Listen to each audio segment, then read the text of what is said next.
असे एकूण 11 गुन्हे आमच्याकडे तपासाला आहेत. गुन्ह्यातील आरोपी विरुद्ध दाखल केलेल्या गुन्ह्यांपैकी आमच्याकडे असलेल्या गुन्ह्यांपैकी 8 गुन्हे हे महिला लैंगिक अत्याचाराचे गुन्हे आहेत आणि उर्वरित 3 गुन्हे हे फसवणूक आणि त्याच्यासोबतच अंधश्रद्धा विरोधी कायदा, सावकारी अधिनियम 2014 आणि इकॉनॉमिक ऑफेन्सेसची इतर रिलिव्हंट कलमं याप्रमाणे दाखल आहेत. महिला लैंगिक अत्याचाराचे सर्वच्या सर्व 8 गुन्हे आणि फसवणुकीचा 1 गुन्हा असे 9 गुन्हे SITकडे तपासाला आहेत. माननीय पोलीस महासंचालक महाराष्ट्र राज्य यांनी अशोक खरात आरोपी असलेल्या गुन्हा रजिस्टर नंबर 73/2026 या गुन्ह्याचा तपास SITच्या मार्फतीने करण्याबाबत आदेशित केलं होतं. त्यानुसार दिनांक 20 मार्च 2026 या तारखेपासून तो गुन्हा आणि त्याशिवायचे 10 गुन्हे असे एकूण 11 गुन्हे SITकडे तपासाला आहेत. सदर विशेष तपास पथकामध्ये तपास अधिकारी म्हणून 2 पोलीस उपअधीक्षक आहेत, जे माझ्यासोबत दोघंही इथं उपस्थित आहेत. त्याच पद्धतीनं सहाय्यक तपास अधिकारी म्हणून 3 पोलीस निरीक्षक, 3 सहाय्यक पोलीस निरीक्षक, 10 पोलीस उपनिरीक्षक आणि 6 पोलीस अंमलदार असं एकूण 24 लोकांचं आपलं तपास पथक आहे. त्यापैकी काही लोक इथं उपस्थित आहेत, काही लोक उपस्थित राहू शकलेले नाही आहेत. अशोक खरात याच्या विरुद्ध नाशिक आणि नगर जिल्हा या दोन्हींमध्ये मिळून एकूण 12 गुन्हे दाखल झालेले आहेत, ज्यामध्ये अशोक खरात आरोपी आहे. या 12 गुन्ह्यांपैकी 9 गुन्ह्यांचा तपास हा SIT करत आहे, 2 गुन्ह्यांचा तपास अहिल्यानगर पोलीस करत आहेत आणि 1 गुन्ह्याचा तपास नाशिक शहर पोलीस करत आहेत.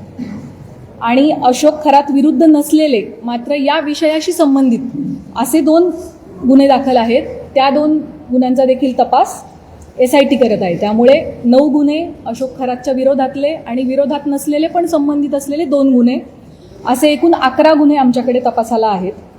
गुन्ह्यातील आरोपी विरुद्ध दाखल केलेल्या गुन्ह्यांपैकी आमच्याकडे असलेल्या गुन्ह्यांपैकी 8 गुन्हे हे महिला लैंगिक अत्याचाराचे गुन्हे आहेत आणि उर्वरित 3 गुन्हे हे फसवणूक आणि त्याच्यासोबतच अंधश्रद्धा विरोधी कायदा, सावकारी अधिनियम 2014 आणि इकॉनॉमिक ऑफेन्सेसची इतर रिलिव्हंट कलमं याप्रमाणे दाखल आहेत. महिला लैंगिक अत्याचाराचे सर्वच्या सर्व 8 गुन्हे आणि फसवणुकीचा 1 गुन्हा असे 9 गुन्हे SITकडे तपासाला आहेत. आजपर्यंतच्या तपासादरम्यान 30पेक्षा अधिक साक्षीदारांकडं आपण विचारपूस केलेली आहे. साक्षीदारांकडं आणि पीडितेंकडं आपण जी चौकशी केली त्यातून आरोपी हा पीडित व्यक्ती आणि कुटुंबाच्या श्रद्धेचा गैरफायदा घेत होता, त्यांना भीती दाखवत होता, खडे, चिंचोके, रुद्राक्ष, पूजा विधी इत्यादी गोष्टींच्या माध्यमातून त्यांच्याकडून पैसा उकळत होता, महिलांना स्वतःकडं दैवी शक्ती असल्याचं भासवत होता, त्यांच्या कुटुंबियांच्या मृत्यूची भीती दाखवून त्यांना बदनामी करण्याची धमकी देऊन त्यांचं लैंगिक शोषण करत होता. त्याच पद्धतीनं ईशान्येश्वर मंदिराच्या परिसरात अंधारामध्ये हातचलाखीनं स्वतःकडे दैवी शक्ती असल्याचं भासवून समाजामध्ये सातत्यानं अंधश्रद्धा पसरवण्याचं कामही करत होता, असं आपल्याला निष्पन्न होतंय. महिला अत्याचाराच्या संदर्भाने दाखल 8ही गुन्ह्यांमध्ये पीडिता आणि त्यांचे कुटुंबीय हे अतिशय धाडसाने समोर आलेले आहेत आणि त्यांनी फिर्याद दाखल केली आहे. त्याच्यामुळेच आपण आरोपीवरती कायदेशीर कारवाई करू शकत आहोत. आपल्या सगळ्यांच्या माध्यमातून मी आवाहन करू इच्छिते की या महिलांनी लोक काय म्हणतील या भीतीनं अन्याय सहन केलेला आहे आणि आता अतिशय धाडसाने कुटुंबाला विश्वासात घेऊन त्यांनी गुन्हे दाखल केलेले आहेत. त्यामुळे त्यांची ओळख उघड न करणे, सोशल मीडियावरती त्यांचे व्हिडिओज न पसरवणे, आपल्या मोबाईल्समध्ये असे व्हिडिओ न बाळगणे हे आपल्या सगळ्यांचं नैतिक कर्तव्य तर आहेच, पण त्याचबरोबर माननीय सर्वोच्च आणि उच्च न्यायालयाचे देखील तसे कठोर निर्देश आहेत. त्यांची ओळख गोपनीय राहणे आणि त्यांच्या खाजगी बाबींची सार्वजनिक चर्चा न होणे हे त्यांच्या मानसिक आरोग्यासाठी आणि त्यांचं धैर्य टिकून राहण्यासाठी अतिशय गरजेचं आहे. आणि म्हणूनच न्यायसंस्थेनं वारंवार absolute ban on identity disclosure अशी भूमिका ठेवलेली आहे. अशा केसेसमध्ये पोलिसांच्या पत्रकार परिषदा बाबतीत देखील मर्यादा निश्चित करण्यात आलेल्या आहेत. पीडितेच्या गोपनीयतेचा भंग ज्या समाज माध्यमातून झाला आहे अशा प्लॅटफॉर्मवरून ती माहिती हटवण्याबाबत न्यायालयाचे निर्देश आहेत. पीडिता किंवा कुटुंबियांच्या मुलाखती घेण्यास बंदी आहे. अंतिम निकाल येण्यापूर्वीच आरोपीच्या प्रतिष्ठेला हानी पोहोचवणारे आणि माध्यमांद्वारे चालवणारा खटला, ज्याला आपण मीडिया ट्रायल असं म्हणतो, अशी परिस्थिती निर्माण करणारे किंवा केवळ तर्कवितर्काच्या आधारित वार्तांकन टाळावे असे निर्देश देखील माननीय उच्च आणि सर्वोच्च न्यायालयांनी प्रसारमाध्यमांना दिलेले आहेत. कलम 72 BNS लैंगिक अत्याचाराच्या पीडितांची ओळख उघड करणाऱ्यांना शिक्षेस पात्र ठरवते. अनुच्छेद 21 भारतीय संविधान पीडितेचा जगण्याचा अधिकार, गोपनीयतेचा अधिकार आणि प्रतिष्ठेचा अधिकार यांचं संरक्षण करतं. जुलै 2025 मद्रास उच्च न्यायालयाने एका महिला वकिलाचे तिच्या संमतीशिवाय चित्रण केलेले खाजगी स्वरूपाचे फोटो व्हिडिओ तात्काळ 48 तासांच्या आत काढून टाकण्याचे आदेश दिलेले होते. अशा प्रकारची सामग्री रोखणं हे राज्याचं कर्तव्य आहे असं न्यायालयाने त्यावेळेला अधोरेखित केलं होतं. SITकडे असणाऱ्या गुन्ह्यांमधील पीडितांचे आक्षेपार्ह व्हिडिओ जे आहेत, जे प्रसारित झाले होते, त्याच्या एकूण 4650 लिंक्स SITच्या सायबर टीमने, आपली जी टीम आहे 24 लोकांची, यामध्ये 4 लोकांची सायबर टीम आहे, या सायबर टीमचं पूर्ण वेळ कर्तव्य हे होतं की प्रत्येक काही मिनिटांनी काही नवीन अपलोड झालंय का ते शोधणं आणि त्याला रिपोर्ट करणं. सो आपली ही जी SITची सायबर टीम आहे तिने महाराष्ट्र सायबरच्या मदतीनं आतापर्यंत 4650 लिंक्स ह्या डिलीट करून घेतलेल्या आहेत. त्याच पद्धतीने सोशल मीडियावरती आक्षेपार्ह पोस्ट पुन्हा पुन्हा टाकणाऱ्या एकूण 451 अकाउंटला कायमस्वरूपी काढून टाकण्यात आलेलं आहे. पीडितांचे आक्षेपार्ह व्हिडिओ प्रसारित केल्याप्रकरणी आतापर्यंत 2 गुन्हे देखील दाखल झालेले आहेत.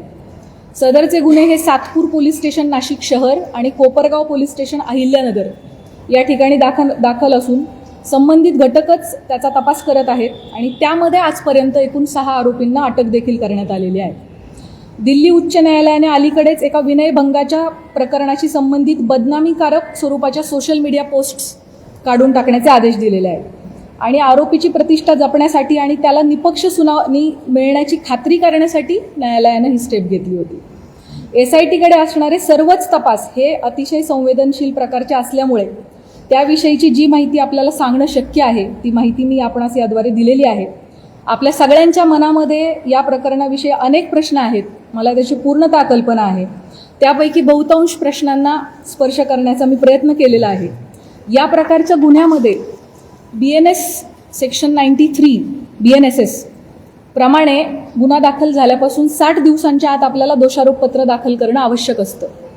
आपल्याकडचा या प्रकारचा पहिला गुन्हा हा नाशिक शहरामध्ये 17 मार्च 2026 रोजी दाखल झालेला आहे आणि SITकडे त्याचा तपास 20 तारखेला आला, 3 दिवसानंतर. त्याचे ऑलरेडी 20 दिवस संपलेले आहेत आणि आणखी 40 दिवस अवधी आपल्या हातामध्ये आहे पहिल्या गुन्ह्यासाठी आणि उरलेले जे 7 गुन्हे आहेत ते देखील पुढच्या आठवडाभराच्या कालावधीमध्ये दाखल झालेले आहेत. त्यामुळे 40 दिवसानंतर पुढच्या आठवडाभरात या उरलेल्या सगळ्या गुन्ह्यांचं देखील डेडलाईन जी आहे ती जवळ येते. त्यामुळे असं आपण म्हणू शकतो की 40 ते 45 दिवसांमध्ये या 8 गुन्ह्यांचा तपास आपल्याला पूर्ण करणं आवश्यक आहे. तरी या सर्व गुन्ह्यांमध्ये चांगले पुरावे गोळा करून तपास वेळेत पूर्ण करण्याची SITचे प्रयत्न सुरू आहेत. त्यासाठी सर्वतोपरी प्रयत्न संपूर्ण टीम करत आहे. आपल्या सर्वांना विनंती आहे की पीडितांना कोणत्याही प्रकारे मनस्ताप होणार नाही याची समाज म्हणून आपण सगळ्यांनी काळजी घेऊयात. तुमच्या माध्यमातून हे आव्हान, ही विनंती मी सर्वांना करू इच्छिते. आपल्या मनामध्ये पदाधिकारी, अधिकारी यांना SITकडून बोलवण्यात येणार आहे का, किंवा अमुकला आपण का बोलवले नाही, कधी बोलवणार आहे, अशा प्रकारचे देखील अनेक शंका आणि प्रश्न असू शकतात. अनेक पत्रकार, सामाजिक कार्यकर्ते यांनी वेळोवेळी मला मेसेज करून या प्रकारच्या प्रश्नांची विचारणा केलेली आहे. त्याबाबत मी सांगू इच्छिते की आपल्याकडे दाखल गुन्ह्यामध्ये फिर्यादी आणि साक्षीदार जे सांगतात त्याच्या अनुषंगाने तपास होत असतो. तपासादरम्यान जे पुरावे समोर येतात त्याप्रमाणे पुढील तपास केला जातो. पुराव्याच्या आधारे कोण व्यक्ती सह आरोपी आहे का हे पाहिले जाते. त्यानुसार त्याची चौकशी आणि त्याच्यावरची इतर कायदेशीर कारवाई केली जाते.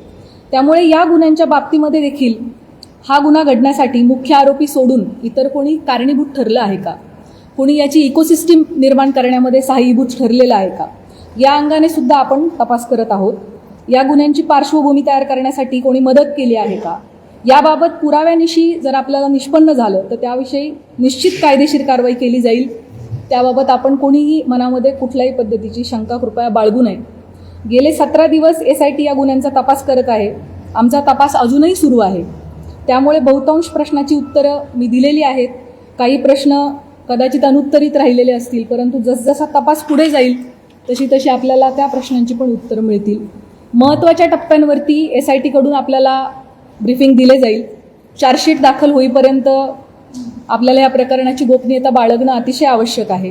तरी मी आपल्या सगळ्यांकडून सहकार्याची अपेक्षा बाळगते. यापूर्वी अशोक खरात याला पहिल्या गुन्ह्यामध्ये एकूण 14 दिवस पोलीस कोठडी मिळाली होती. ती दिनांक 31 रोजी संपली. दिनांक 1/4/2026 रोजी आपण दुसऱ्या गुन्ह्यात त्याला अटक केली आणि न्यायालयासमोर हजर केलं. दिनांक 2 पासून 7 दिवसांची पोलीस कोठडी उद्या दिनांक 8/4/2026 पर्यंत माननीय न्यायालयाने मंजूर केलेली आहे. आता यानंतर पुढील गुन्ह्यामध्ये पोलीस कोठडी आपल्याला मिळावी यासाठी आपण माननीय न्यायालयाला विनंती करणार आहोत. या दरम्यान तुम्हाला माहीत आहेच की काही कारणांसाठी आपण VC द्वारे न्यायालयामध्ये आरोपीला हजर करण्याची परवानगी मागितली होती आणि मागच्या हिअरिंगच्या वेळेला माननीय न्यायालयाने तशी परवानगी आपल्याला दिली होती. खरातच्या आर्थिक व्यवहार, प्रॉपर्टीज इत्यादींच्या अनुषंगाने देखील आपल्या मनात भरपूर प्रश्न आहेत याची मला कल्पना आहे. त्याबाबत मी सांगू इच्छिते की या प्रकरणामध्ये ईडीने दखल घेतलेली आहे. ईडीने विशेष तपास पथकाला जी माहिती मागितली आहे आमच्याकडून ती सगळी माहिती आम्ही त्यांना पुरवलेली आहे आणि भविष्यात देखील ईडीला आमचे पूर्णपणे सहकार्य असणार आहे. भारतीय राज्यघटनेच्या कलम 51(अ) मध्ये भारतीय नागरिकांची मूलभूत कर्तव्ये सांगितलेली आहेत. त्यामध्ये वैज्ञानिक दृष्टिकोन आणि चौकस बुद्धीचा विकास करणे हे आपल्या सगळ्या नागरिकांचे मूलभूत कर्तव्य आहे असं आपलं संविधान सांगतं. या निमित्ताने भविष्यात अंधश्रद्धेपोटी महिलांचं शोषण घडू नये, कोणीही कुठल्याही बंधूच्या फसवणुकीला समाजाने बळी पडू नये यासाठी सतर्क आणि चौकस राहण्याचं आव्हान मी आपल्या मार्फतीने सर्व नागरिकांना करू इच्छिते. अतिशय शॉर्ट नोटीसवर सर्व पत्रकार बंधू भगिनी ह्या प्रेस कॉन्फरन्ससाठी उपलब्ध झालेले आहेत, उपस्थित झालेले आहेत. त्या सगळ्यांचे मी मनापासून आभार मानते आणि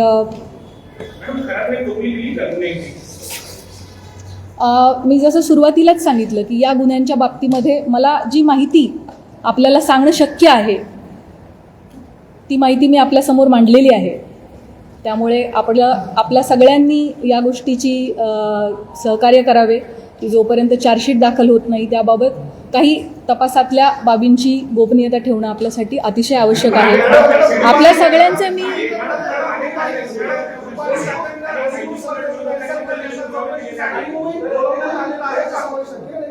मी आपल्याला मला वाटतं ह्या सगळ्या प्रश्नांची उत्तरं मी ऑलरेडी आपल्याला दिलेली आहेत. सीडीआर लीकच्या बाबतीमध्ये आपण मला एक प्रश्न आत्ता जस्ट कोणीतरी विचारलाय ज्याचं प्रश्नाचं उत्तर मी दिलं नव्हतं तेवढं मी देते आणि आपण थांबूयात. अल्पवयीन यामध्ये कोणीही नाहीये.